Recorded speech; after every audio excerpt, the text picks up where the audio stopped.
Sikkim India का हिस्सा कैसे बना? आर्टिकल 2 का मैजिक सुनो। आर्टिकल 2 क्या कहता है? ये पार्लियामेंट को ये पावर देता है कि इंडिया की टेरिटोरी में कोई नया स्टेट बना सकते हैं या फिर किसी फॉरेन कंट्री को इंडिया का हिस्सा बना सकते हैं। इसका मतलब अगर भारत में बाउंड्रीज के अंदर एक नया स्टेट जो इंडिया की बाउंड्री है उसमें अगर कोई नया स्टेट बनाना चाहे, जैसे पुराने टाइम में हिमाचल प्रदेश था और नागालैंड बना था, तो ये ऐसे ही बने थे, इंडिया की बाउंड्री के अंदर ही नए स्टेट बन गए थे।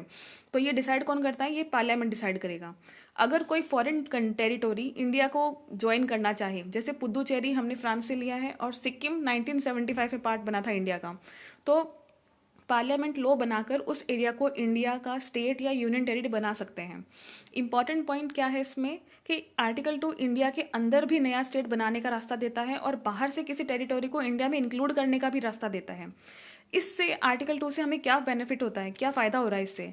ये बताता है कि इंडिया की बाउंड्रीज क्या है, फ्लेक्सिबल रहती है, मतलब कुछ ऐड भी हो सकता है और जो अंदर है उसमें भी कम ज़्यादा कर सकते हैं, स्टेट्स को छोटा बड़ा किया जा सकता है। ऐसा नहीं कि जो एक स्टेट बन गया तो फिक्स्ड हो गया है, वो नहीं, उसको छोटा बड़ा किया जा सकता है। पार्लियामेंट के पास कंप्लीट अथॉरिटी होती है डिसाइड करने की। स्टेट अपने आप डिसाइड नहीं कर सकता, ना ही कोई पीएम ना ही कोई सीएम डिसाइड कर सकता है, ना ही राष्ट्रपति डिसाइड करेंगे, ये पार्लियामेंट डिसाइड करेगा। पार्लियामेंट के पास कंप्लीट अथॉरिटी होती है, ठीक है।